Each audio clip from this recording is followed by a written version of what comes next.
What is going on, everyone? Welcome back to another episode. All right, so this one is another super proud moment. Today we are going to be starting the DIY expedition roof rack for our 2007 Yukon. This is something that I've been wanting to do ever since I got into off-roading and getting more into overlanding. The main reason why we did this is because the OEM roof rack was very limited. When you are measuring how much weight or what kind of a load that you can put on your roof, there are two types of weight measurements. There is your static weight, which is when you sit still and you're not moving around, and then your dynamic weight, which is actually the weight that you are able to carry while in motion. So when I looked online for the 2007 Yukon with the roof rack style that we have, we don't have the Denali style. It's more of the Tahoe style or the Suburban style. That one was rated for only 200 pounds. Now, when you take into factor the weight of the rooftop tent, which is about 100 pounds, just shy of 100 pounds, my wife, myself, and all of us up there, you know, it's well over 500 pounds, and we're exceeding that weight by a lot. When we did that overland tour of Ontario, the roof rack the crossbars were actually unbowing, so they were getting flattened out. So that was a huge indication that we had to upgrade the roof rack. So I thought, you know what, I think this will probably be a really good time to go ahead and do it. For the longest time, prior to the Overland Ontario tour, finding anybody who is actually doing this kind of thing for the 2007 to 2014, either Yukon, Tahoe, Suburban, or even the Cadillac. So there was not much out there.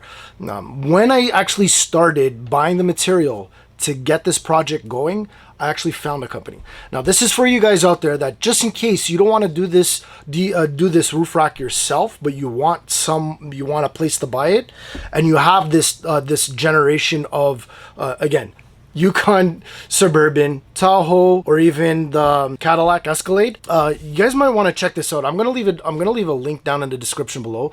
We are not affiliated whatsoever with this company. I just figured, you know what? There's a lot of guys out there with our trucks that want these kind of things, but the aftermarket support is really not there. So a lot of the stuff that you see with our trucks it's either a specific seller or very limited sellers, or it's all like handcrafted, like most of the stuff that you see that we're doing with the Yukon.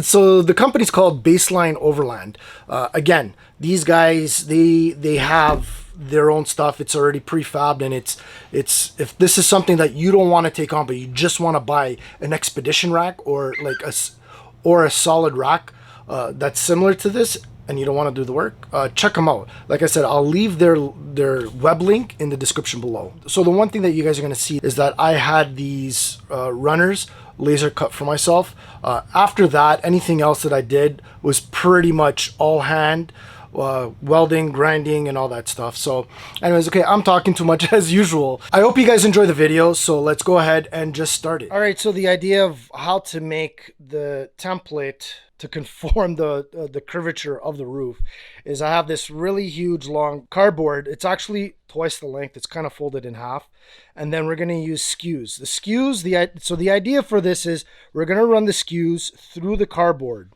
and it's going to stick out. And then wherever the curvature is, we're going to push the skews down. So it's the skews that is actually going to give the curvature of the roof. And from there, we can transfer it over to the steel or actually to another piece of cardboard. So we have a cardboard that's long enough to go from the front of the Yukon to the back of the Yukon. And then we have 1, 2, 3, 4, 5, 600 skews. Ended up getting this from the dollar store. Yeah.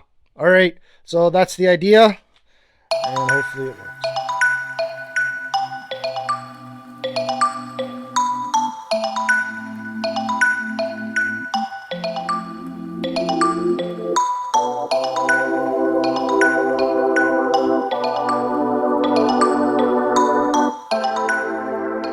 We did all the skews, and now my wife is just making everything straight. So this is the straight side. So we're gonna do like 7 inches from this side. So when we're able to put this on the truck, we know that that point side is gonna be straight with this edge, so we can level it out. So how many packs did we use? We used 2 and a little bit, right? So about 200, a little over 200 SKUs going on over here. So this is what's happening right now, and once this is done, then we'll put this on top of the truck. Actually, we got to find a leveled spot for the truck. All right, as we keep going.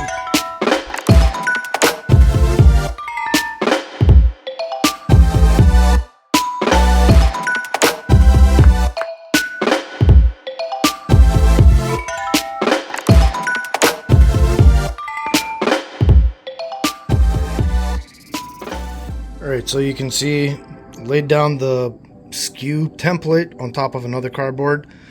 My daughter, she went ahead and dotted all the SKUs. So now we're going to remove the SKUs and then connect the dots. And then cut out the cardboard, and that should be our template.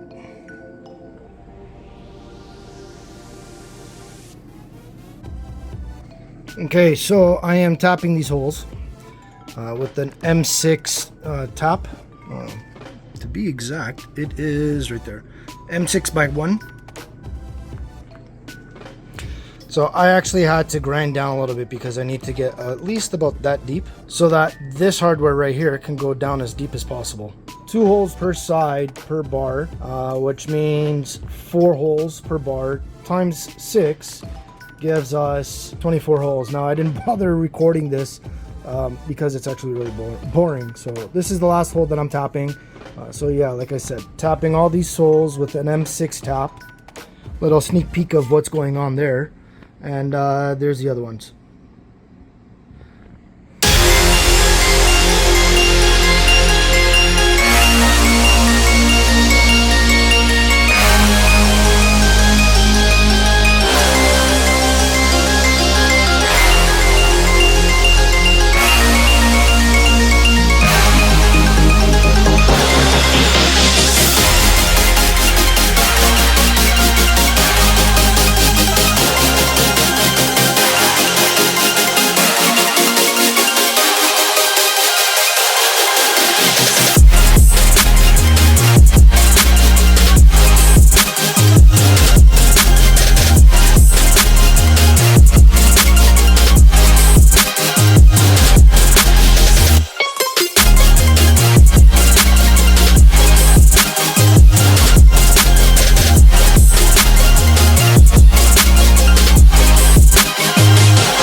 So I made this one, which was what I showed in the diagram that I drew.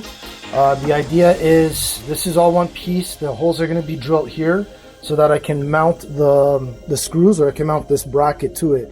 At least the rear of the bracket or the rear of the rack is going to be, it's going to have a full bracket. And then after in the middle or in the fronts are going to be all singles.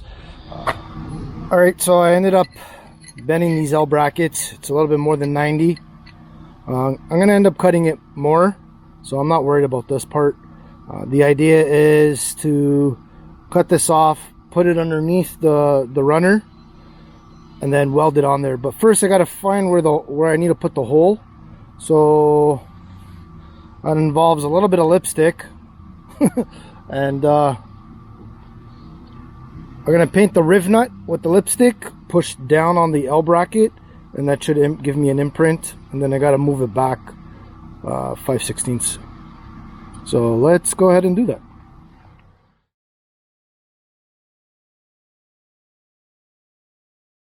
Okay, so I disconnected all the power, all the batteries from the truck. We are going to start tacking. I ended up buying an extension cord for this welder. so that way I can purposely bring the welder out so I can use it. No, it's okay.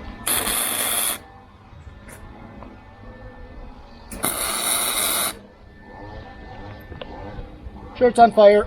Step on it.